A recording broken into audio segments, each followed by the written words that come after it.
السلام علیکم ورحمۃ اللہ وبرکاتہ۔ مفتی فیضان قاسمی صاحب دامت برکاتہم نے شب گزاری بیان میں ارشاد فرمایا، اللہ کی قرب کی دو بنیادیں ہیں، ایک اتباع سنت، دوسری احیاء سنت۔ آپ تمام حضرات سے گزارش ہے اس بیان کو خوب دھیان کے ساتھ سنیں۔ اللہ پاک ہمیں عمل کی توفیق عطا فرمائے اور مزید بیانات کے لیے ہمارے چینل ایچ بیانات کلپس کو سبسکرائب کرنا نہ بھولیں۔ کہ بندہ اللہ کے قریب کتنا ہے، بندہ اللہ کے مقرب کتنا ہے، اور قربت کی دو بنیاد یاد رکھو پیارے۔ اللہ کے یہاں قربت کی دو بنیادیں، اتباع سنت، احیاء سنت۔ دو بنیادیں ہیں اللہ کے اپنے آپ کو مقرب بنانے کی، اتباع سنت، اور دوسری بنیاد احیاء سنت، کہ ہر مسلمان متبع سنت ہو اور ہر مسلمان محیی سنت بنے، اپنی ذات سے سنت کے اتباع کرنے والا اور اپنی جان و مال سے سنت کو حیات بخشنے والا۔ دو بنیادی بات، اپنی ذات سے سنت کا متبع ہو اور اپنی ذات سے، اپنی جان و مال زندگی سے محیی سنت ہو، یعنی ساری دنیا میں سنتوں کو حیات بخشنے والا۔ جو مسلمان متبع سنت نہیں ہے، جو مسلمان متبع سنت نہیں ہے اور یہود و نصارہ کے طریقے پہ چل رہا ہے، وہ اللہ اس کے نبی کی محبت میں جھوٹا اور کاذب ہے۔ جو مسلمان سنت کی اتباع پہ نہیں ہے، جو مسلمان جس کا ظاہر خلاف سنت، جس کا لباس خلاف سنت، جس کے شادی بیاہ خلاف سنت، جس کے معاملات خلاف سنت، جس کی معاشرت خلاف سنت ہے، وہ اللہ اس کے نبی کی محبت میں جھوٹا ہے۔ اللہ اس کے نبی کی محبت اس کے یہاں سچی نہیں۔ اتباع سنت کے بغیر، اتباع سنت کے بغیر، اتباع سنت کے بغیر محبت رسول کا دعویٰ کرنے والے اللہ کے یہاں جھوٹے مانے جاتے ہیں۔ اس لیے ہم سب کی دو بنیادی ذمہ دار، ہر مسلمان کی دو بنیادی ذمہ دار، اتباع سنت کی ہے، احیاء سنت۔ او بھائی خود مزے سو رہے ہیں، ان کو اٹھاؤ، مذاکرے میں سونا نہیں چاہیے۔ جن مجلسوں میں غفلت توڑی جاتی ہے ان میں غفلت کرنا اور غفلت پیدا کرنا۔ چھوڑو اس ہاتھ چھوڑو، ٹھیک ہے۔ وضو نماز میں استحضار پیدا کرنے کا سبب، وضو نماز میں استحضار پیدا کرنے کا سبب۔ اگر وضو غفلت کے ساتھ کیا جائے گا تو نماز میں غفلت پڑ جائے گی۔ امام غزالی رحمۃ اللہ علیہ فرماتے ہیں، جو دنیاوی باتیں کرتے کرتے وضو کرتے ہیں ان کی نماز میں غفلت دگنی ہوتا ہے، کیونکہ وضو غفلت کے ساتھ۔ جو بیانات میں غفلت کے ساتھ سنتے ہیں، بیانات میں غفلت کے ساتھ بیٹھتے ہیں، غفلت کے ساتھ سنتے ہیں، عمل میں ان کی غفلت دگنی ہو جاتی ہے۔ اس لیے توجہ سے بات سنو۔ میں ایک بات عرض کروں، اللہ تبارک تعالیٰ سے تعلق قرابت کی بنیاد پہ نہیں ہوتا۔ لم یلد ولم یولد، نہ اللہ کا کوئی بیٹا ہے اور نہ اللہ کسی کے باپ۔ متخذ صاحبۃ ولا ولدا، کوئی عورت اللہ کی بیوی نہیں ہے اور کوئی مخلوق اللہ کی اولاد نہیں ہے، اور اللہ کسی مخلوق کے باپ نہیں۔ اللہ کے یہاں تعلق قرابت کی بنیاد پہ نہیں ہوتا، اللہ کے یہاں تعلقات قربت کی بنیاد پر ہوتے ہیں، کہ بندہ اللہ کا مقرب کتنا ہے۔ اور تقرب کی دو بنیاد ہیں، اتباع سنت اور احیاء سنت۔ کہ مسلمان اپنے ظاہر میں، اپنے چہرے میں، اپنے لباس میں، اپنے معاملات میں، اپنے معاشرت میں اتباع سنت پر ہو، کیونکہ بغیر اتباع سنت کے مسلمان اللہ اس کے نبی کی محبت میں سچا نہیں ہوگا، سچا نہیں۔ پہلی ذمہ دار اتباع سنت کی، کیونکہ میرے دوستوں بزرگوں، جو آدمی جان بوجھ کر سنتیں چھوڑ رہا ہے، توجہ سے بات سننا، بہت گہری بات ہے اور بہت مشکل سے کہنا پڑ رہی ہے، لیکن امانت اس لیے کہہ رہا ہوں۔ جو مسلمان جان بوجھ کر سنتوں کے چھوڑنے کا عادی ہو جائے اور ترک سنت پر کوئی ندامت نہیں، کوئی استغفار نہیں، اس کو کوئی احساس نہیں ہے سنت کے چھوڑنے پر، علماء نے لکھا ہے یہ مسلمان اللہ کے نبی کو یا تو ناقص العقل سمجھتا ہے یا دین میں خیانت کرنے والا سمجھتا ہے۔ سنو توجہ سے بات، دو الزام، دو اتہامات ایسے مسلمان کی طرف سے نبی کی ذات پہ لگتے ہیں، الیاذ باللہ، استغفر اللہ، جو جان بوجھ کر سنتوں کے چھوڑنے کے عادی ہو جاتے ہیں اور خلاف سنت پر کوئی شرم، کوئی حیا، کوئی ندامت، کوئی استغفار، کوئی توبہ ان کے دلوں میں نہیں ہوتا ہے، ایسا مسلمان اللہ کے نبی کو علیہ باللہ یا تو ناقص العقل سمجھتا ہے یا خائن فی الدین سمجھتا ہے۔ اللہ کی پناہ، یا تو آپ ناقص العقل ہے استغفر اللہ، یا آپ دین میں خیانت کرنے والے ہیں۔ اللہ خود بتاؤ، جس مسلمان کا یہ تصور ہو اس کی ہلاکت میں کیا شک ہے؟ اتباع سنت، دو چیزوں کا مقابلہ سنت سے، رواج سے اور جواز سے، رواج اور جواز، رواج اور جواز، توجہ سے بات سننا، دو چیزوں کا مقابلہ ہے سنتوں کا، رواج سے اور جواز سے۔ رواج کیا ہے اور جائز چیز ہے کیا کیا ہے؟ رواج چیز ہے، رواج کیا ہے اور جائز چیز ہے کیا ہے؟ ہر مسلمان کی بنیادی ذمہ داری اور کام کرنے والوں کی سب سے اہم ذمہ داری ہر سنت کے مقابلے میں رواج کو چھوڑنا ہے۔ ہمارا مستقل مقابلہ ہے رواج سے، ہمارا مستقل جہاد ہے رواج سے۔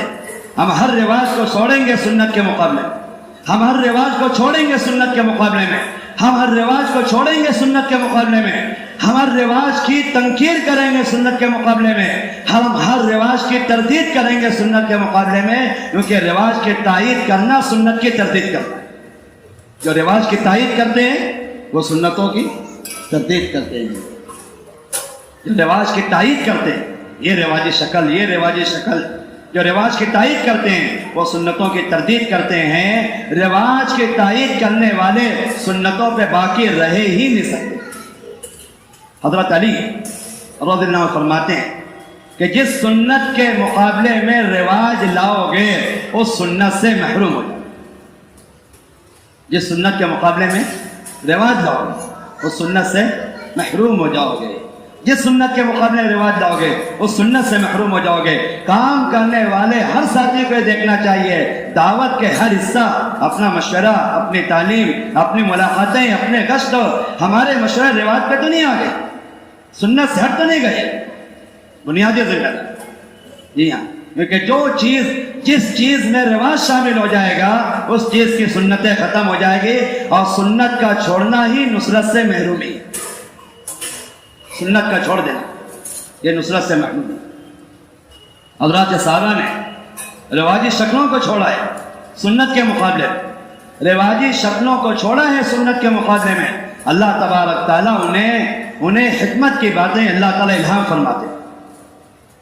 نماز کے لیے کیسے بلایا جائے، شرع ہوا، نماز کے لیے کیسے بلایا جائے، لوگوں نے رواجی شکلیں بیان کی۔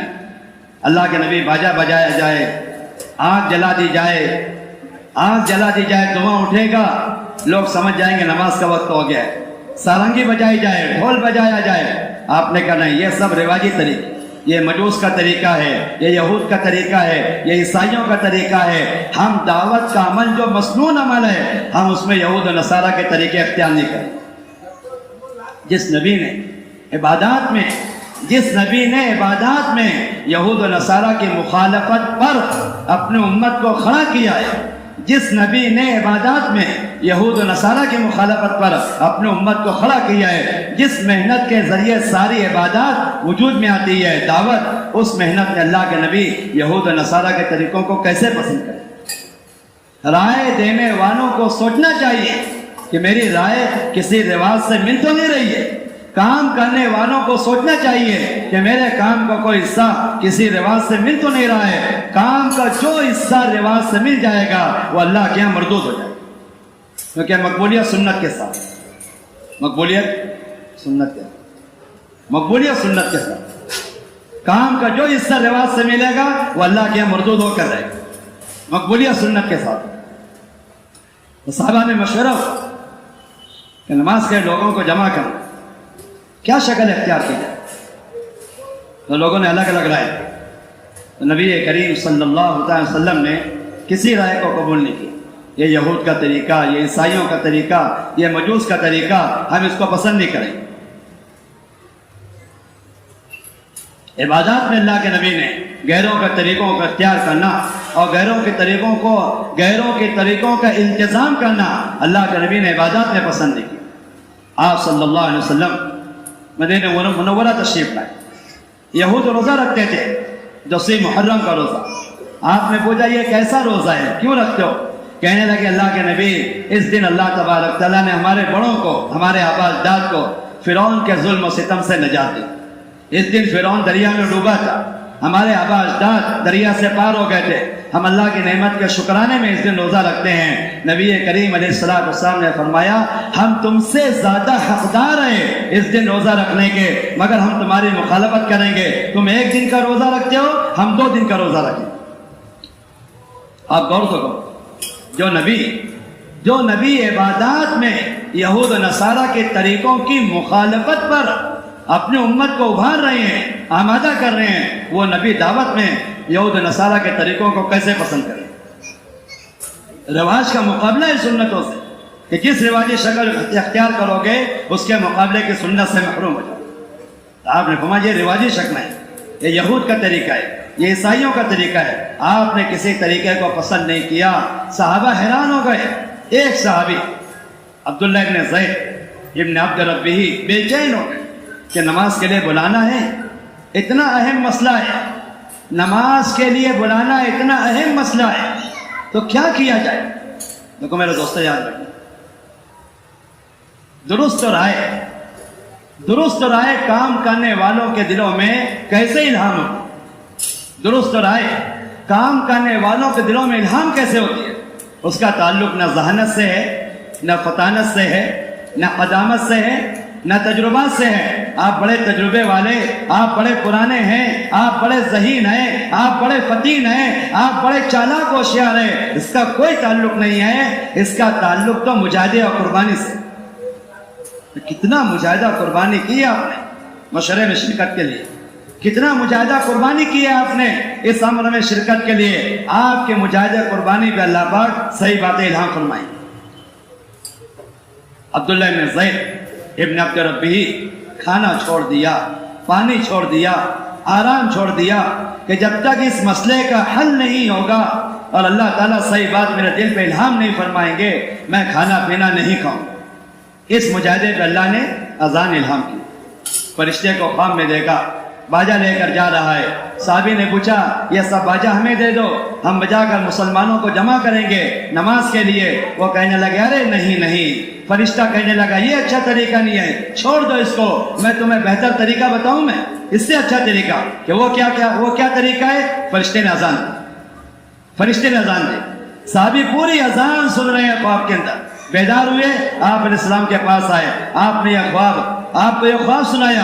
آپ نے فرمایا انہا لرؤیا حق, یہ سچا خواب ہے, حضرت بلال کو سکھا دو. آپ نے ساری اذان سکھا دی. ایک صحابی کے مجاہدے اور قربانی پر صحیح رائے الہام ہوئی ہے, اور رواجی طریقوں کے چھوڑنے پر اذان جیسی نعمت ملی. رواجی طریقوں کے چھوڑنے پر اذان جیسی نعمت ملی. اور جب رواجی طریقے اختیار کیے جائیں گے, اذان جیسی سنت سے محروم ہے, اذان جیسی نعمت سے محروم ہے. ہم اردن میں پورے ملکوں کا حال, پورا ملک ایک جگہ اذان ہوتی ہے, اور ان کی اذان رواجی آلات کے ذریعے ساری مسجدوں میں پہنچائی ہے. پورے ملک کی مسجد, نہ کوئی مؤذن اور نہ اذان کا کوئی انتظام اور اہتمام. بس اذان کا وقت ہوتا ہے, وہ مشین چالو کر دیتے ہیں, اور اسی مشین کی اذان پر پورا ملک نماز پڑھ رہا ہے. پورا ملک اذان والی سنت سے محروم ہو گیا ہے رواجی آلے کو اختیار کرنے کی وجہ. میں نے 2 مثالیں آپ کے سامنے دی. رواجی شکلیں چھوڑی ہے تو اذان والی سنت ملی ہے, اذان والی دعوت تامہ ملی ہے, اذان والی نعمت ملی ہے, اور سنت چھوڑ دی, رواجی شکل پہ اختیار کر لیا, رواجی طریقوں کو اختیار کر لیا, تو اذان والی نعمت سے محرومی ہو. رواج اور سنت کا مقابلہ ہے. اس لیے میرے دوستوں بزرگوں, کام کرنے والے ہر ساتھی کو اس کا خیال رکھنا چاہیے, ہر مسلمان کو اس کا خیال رکھنا چاہیے کہ یہ چیز رواجی تو نہیں ہے. رواجی چیزوں کو چھوڑنا ہے, سنتوں پہ آنا. سنت کا مقابلہ 2 چیزوں, رواج سے اور جواز سے. یہ بھی بڑا دھوکہ ہے لوگوں کو, یہ جائز ہے, یہ جائز ہے, یہ جائز ہے. ہم جائز کے مکلف نہیں ہیں, ہم سنت کے مکلف. سنت کیا ہے؟ دیکھو یاد رکھنا, جو لوگ جواز پہ عمل کرتے رہتے ہیں وہ حرام میں مبتلا ہو جاتے. جواز پہ عمل کرنے والے حرام میں مبتلا ہو جاتا ہے، کیونکہ جواز اور حرام میں کوئی یار نہیں ہے۔ جائز کی آخری حد حرام سے ملی ہوئی ہے، جائز کی آخری حد حرام سے ملی ہوئی ہے۔ جواز پہ عمل کرنے والے آگے چل کے حرام میں مبتلا ہو جاتے ہیں۔ حرام سے بچنے کا ایک ہی طریقہ ہے کہ ہر جواز کو چھوڑو سنت کے مقابلے میں۔ یہ جائز ہے، ٹھیک ہے، سنت کیا ہے؟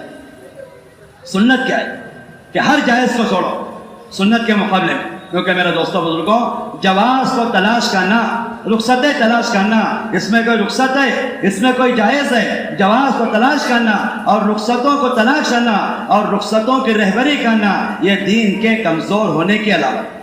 رخصت تلاش کرنے والے کا دین کمزور ہوتا ہے اور رخصت بتانے والے کا دین کمزور ہوتا ہے۔ ہمیں امت کو رخصت نہیں بتانا چاہیے، ہمیں امت کو سنت بتانا چاہیے۔ سنت کیا ہے؟ رخصت مت بتاؤ، سنتیں بتاؤ۔ سنت کیا ہے؟ کیونکہ میرا دوستوں بزرگوں، جواز پہ عمل کرنا ہی سنت کا انکار ہے۔ تین باتیں لکھی علماء، جواز پہ عمل کرنے والے سنت کے منکر بن جاتے ہیں، جواز پہ عمل کرنے والے سنت سے اعراض کرنے لگتے ہیں، اور جواز پہ عمل کرنے والوں کے دلوں میں سنتوں کا ہلکا پن پیدا ہوتا ہے۔ تین باتیں لکھی علماء، جواز پہ عمل کرنا سنت کا انکار ہے، جواز پہ عمل کرنا سنت سے اعراض ہے، جواز پہ عمل کرنا سنت کا استخفاف ہے اور سنت کا ہلکا پن ہے۔ ہمیں جواز کے پیچھے نہیں چلنا چاہیے، ہمیں تو سنت کے پیچھے چلنا چاہیے کہ نبی کریم علیہ السلام کی سنتیں کیا ہیں۔ حضرات صحابہ کے ساتھ جو غیبی مدد و نصرتیں تھی، حضرات صحابہ کے ساتھ جو غیبی مدد و نصرت تھی، اور صحابہ کو اللہ تعالیٰ نے باطل کے مقابلے میں جو رعب اور دبدبہ عطا فرمایا تھا، اس کی سب سے بڑی وجہ یہ تھی کہ صحابہ سنتوں کا ایسا اہتمام کرتے تھے۔ سنتوں کے اہتمام کی وجہ سے اللہ تبارک تعالیٰ نے صحابہ کے اندر ایسی قوت عطا فرمائی۔ عبداللہ بن زبیر رضی اللہ عنہ مسجد حرام میں نماز پڑھنے، مکہ مکرمہ مسجد حرام میں نماز پڑھنے، بیت اللہ کے پاس حجاج ابن یوسف نے بیت اللہ پہ حملہ کیا اور بہت بڑے پتھر کا ایک ٹکڑا ان کے داڑھی اور ان کے سینے کے درمیان سے گزرا۔ ذرا بھی کوئی خوف نہیں، نماز کے احسان میں اور اللہ کے دھیان میں ذرا بھی کمی نہیں، اور نماز کے طول میں ذرا بھی کمی نہیں، ایسے اطمینان کے ساتھ نماز پڑھ رہے ہیں جیسے انتہائی پرسکون ماحول میں نماز پڑھی جاتی۔ کیا وجہ اس کی؟ اللہ تعالیٰ نے صحابہ کے دلوں میں ایسا خوف کیوں عطا فرمایا تھا، ایسا رعب کیوں عطا فرمایا تھا؟ حالات اور ماحول سے اللہ تعالیٰ نے صحابہ کو بے تاثر کیوں بنایا تھا؟ اس کی سب سے بڑی وجہ تھی پیارے بھائیوں کہ صحابہ اتباع سنت تھے۔ اور عبداللہ بن زبیر رضی اللہ عنہ، ایک بنیادی بات ان کے اندر یہ تھی کہ اللہ کے نبی کا خون ان کے بدن میں داخل ہوا۔ آپ صلی اللہ علیہ وسلم نے پٹنا لگایا، اس میں خون نکل گیا، آپ نے وہ خون نکالا، عبداللہ بن زبیر کے حوالے کیا کہ یہ خون لے کر جاؤ، ایسے کہیں جا کر پھینک۔ وہ گئے اور جا کر سارا خون پی لیا، سارا خون پی۔ واپس آئے، آپ علیہ السلام نے پوچھا کہ خون کہاں ہے، کہاں ڈالا ہے؟ کہ ایسی جگہ ڈالا ہوں اللہ کے نبی جہاں آپ کے خون کی بے حرمتی ہونے والی نہیں ہے، آپ کے خون کی بے حرمتی نہیں ہوگی، ایسی جگہ میں نے خون کو ڈالا ہے۔ آپ نے فرمایا پھر تو تم نے خون کو پی لیا ہے کہ ہاں اللہ کے نبی میں آپ کا خون پی چکا ہوں۔ میں اللہ کے نبی کے خون کی یہ قوت ہے کہ ابن زبیر رضی اللہ تعالیٰ حالات کا کوئی تاثر نہیں، ماحول کا کوئی تاثر نہیں۔ جب حجاج ابن یوسف نے پریشان کیا باطل کو قبول کرنے پر، کہنے لگے یہ تو ہو سکتا ہے کہ چبانے والے کی داڑھ میں پتھر نرم پڑ جائے، یہ تو ہوتا ہے چبانے والے کی داڑھ میں پتھر نرم، کسی کی داڑھ میں اسے قوت پیدا ہو اور اپنے داڑھ سے پتھر چبا لے اور پتھر نرم پڑ جائے، یہ تو ہو سکتا ہے کہ چبانے والے کی داڑھ میں پتھر نرم پڑ جائے، لیکن ابن زبیر باطل کے مقام نرم پڑے یہ نہیں ہو سکتا۔ آپ اندازہ لگاؤ جس نبی کے خون کی یہ طاقت ہے اس نبی کے سنتوں میں کتنی قوت ہو، جس نبی کے خون میں یہ طاقت، ایسا روک اور باطل کا ایسا تاثر نہ ہونا اللہ نے دلوں میں پیدا کیا ہے۔ جس نبی کے خون میں یہ طاقت ہے اس نبی کے سنتوں میں کتنی طاقت ہے۔ میں نے تو ایک بات عرض کی کہ ہر مسلمان کو اس کا اہتمام کرنا چاہیے کہ اپنی زندگی سنت والی بنے، اپنا ظاہر سنت والی بنے۔ یاد رکھو پیارے بھائیوں، جو ظاہری سنتیں چھوڑ دیتے ہیں وہ فرائض سے ہاتھ خود دھو دیتے ہیں۔ جو ظاہری سنتیں چھوڑ دیتے ہیں وہ فرائض سے ہاتھ دھو بیٹھتے ہیں۔ جو باطل کے مقابلے میں سنتوں سے سمجھوتا کر لیتے ہیں وہ فرائض کو بھی بیچ دیتے ہیں، کیونکہ سنت یہ فرائض کا محافظ ہے۔ سنت فرائض کی حفاظت کرتی ہے، سنت فرائض کی رکھوالی کرتی ہے، سنت فرائض کی نگرانی کرتی ہے۔ جو سنتیں ذبح کر دے گا وہ فرائض بھی ذبح کر دے گا۔ میں آپ کو اگلی بات بتاؤں پیارے بھائیوں، سنتوں کو ذبح کرنے والے اللہ کی محبت سے محروم ہو جاتے ہیں۔ سنتوں کو چھوڑ دینے والے اللہ کی محبت سے محروم ہو جاتے ہیں، کیونکہ ظاہری سنتیں چھوڑنے والا اللہ کا دشمن بن جاتا ہے۔ ظاہری سنت چھوڑنے والا اللہ کا دشمن بن جاتا ہے۔ علامہ ابو نعیم نے سیر الاولیاء کے اندر یہ روایت نقل کی ہے، اوحى اللہ الی نبی قل للمؤمنین والمؤمنات لا تلبسوا لباس اعدائی ولا تطعموا مطاعم اعدائی ولا تشاکلوا بما شاکل اعدائی فیکونوا اعدائی بما کما هم اعدائی۔ اللہ کے نبی مسلمان مردوں عورتوں سے کہہ دو یہ غیروں کی طرح لباس نہ پہنے، یہ غیروں کی طرح لباس نہ پہنے، غیروں کی طرح کھانا نہ کھائیں، غیروں کی طرح شکل اختیار نہ کریں، ورنہ غیروں کی طرح لباس پہننے والا، غیروں کے طریقے پہ کھانے والا اور غیروں کے طریقے پہ اپنی شکل بنانے والا غیروں کی طرح اللہ کا دشمن ہے۔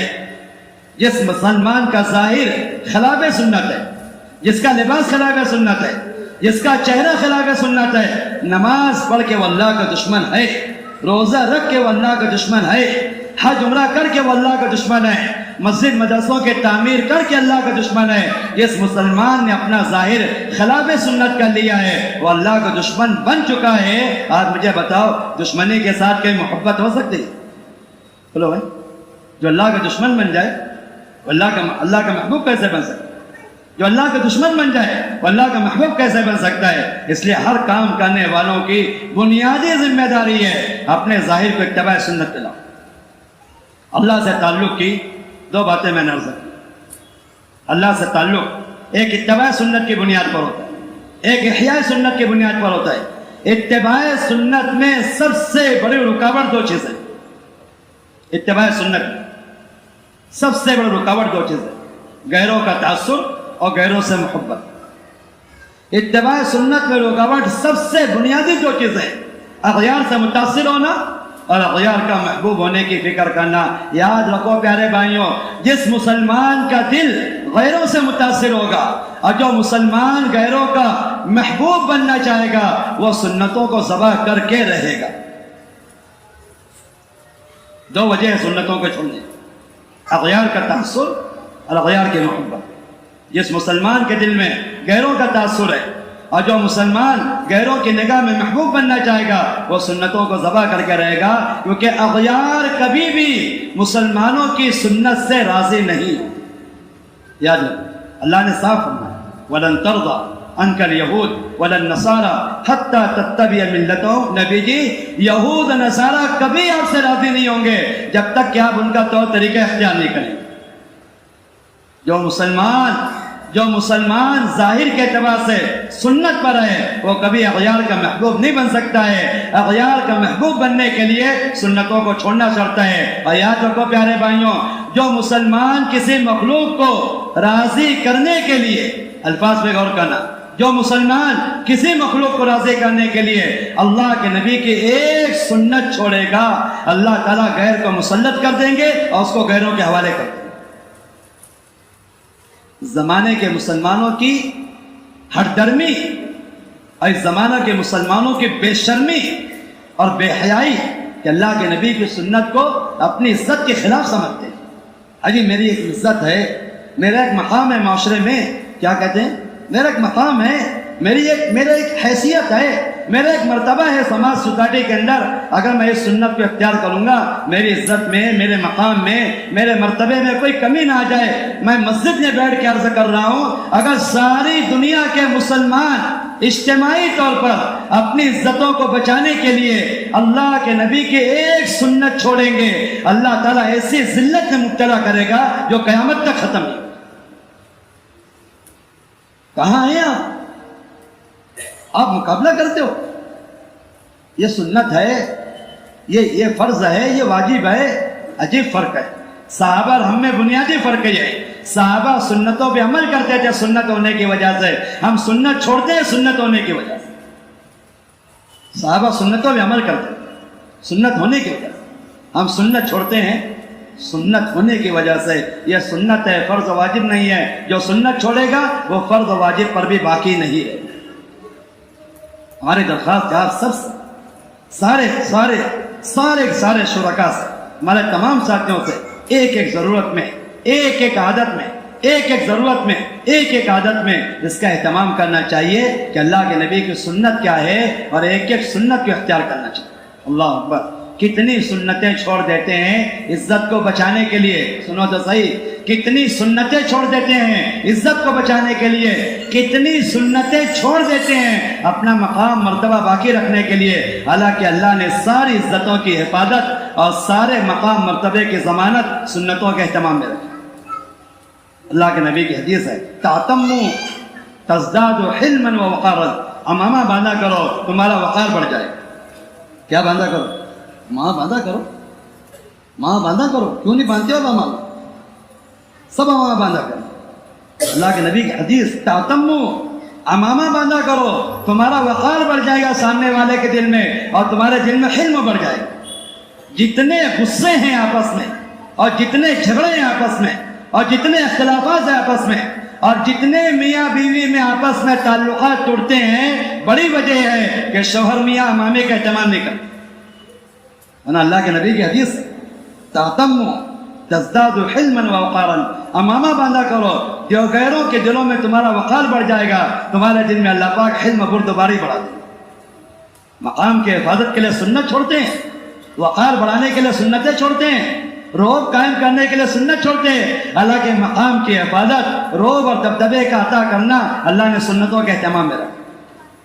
میں نے ایک بات عرض کی، سنت چھوڑنے کی دو وجہ، ایک بنیادی بات کہ غیروں کا تعصب، دوسری بنیادی بات غیروں کے یہاں محبوب بننا چاہتا ہے۔ یاد رکھو پیارے بھائیوں، کسی مخلوق کو راضی کرنے کے لیے، کسی مخلوق کو راضی کرنے کے لیے ایک سنت کا چھوڑ دینا اللہ تعالیٰ کی محبت سے اپنے آپ کو محروم کرنا ہے۔ بلکہ میں بہت ہمت کر کے بات عرض کر رہا ہوں، ایک خواہش پوری کرنے کے لیے کسی صحیح طریقے کو چھوڑ دینا اپنے آپ کو ایمان سے محروم کرنا ہے۔ ایک خواہش پوری کرنی۔ ایک آدمی، وہ حنفی المذہب، علامہ عابدین شامی نے رد المختار میں نقل کی، حنفی المذہب، ایک عورت سے محبت ہو گئی۔ سنو صحیح، توجہ سننا، بہت عبرت کا قصہ۔ حنفی المذہب تھے، ایک عورت سے محبت ہو گئی، وہ شافعی المذہب تھے، وہ اس سے نکاح کرنا چاہتے، حالانکہ دونوں مذہب حق ہے، دونوں مذہب حق ہے۔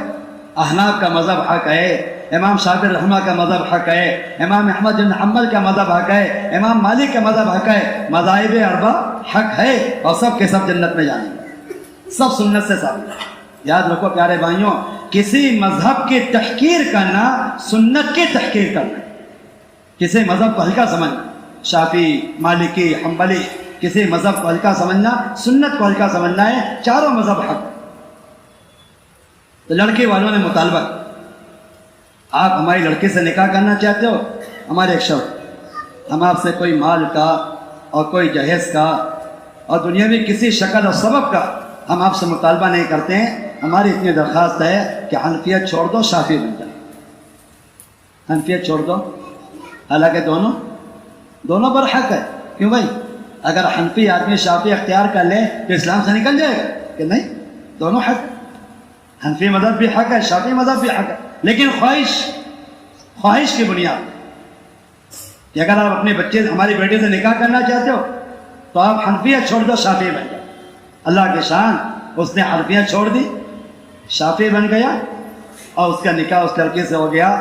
علامہ ابن عابدین شامی کے سامنے یہ مسئلہ عرض کیا، کہنے لگے کہ مجھے خطرہ اس کا ایمان کفر پر ہوتا، اس شوہر کا ایمان، اس شوہر کا خاتمہ کس پر ہوگا؟ اس شوہر کا خاتمہ کفر پر ہوگا، اس نے خواہش کے لیے ایک حق چیز کو چھوڑا ہے، مجھے خطرہ ہے اس کا خاتمہ کفر پر۔ آپ اندازہ لگائیں، دو حق چیزوں میں ایک حق کو چھوڑ دینا، ایک حق کو اختیار کر لینا خواہش کی بنیاد پر ایمان سے محرومی کا سبب ہے۔ غیروں کو راضی کرنے کے لیے، مخلوق کو راضی کرنے کے لیے، غیروں کے یہاں محبوب بننے کے لیے اللہ کے نبی کی ایک سنت چھوڑنے والا ایمان پہ کیسے واقع رہ سکتا؟ دو وجہ سنتوں کے چھوڑنے کی، ایک غیروں کا تعصب، ایک غیروں کا محبوب بننا۔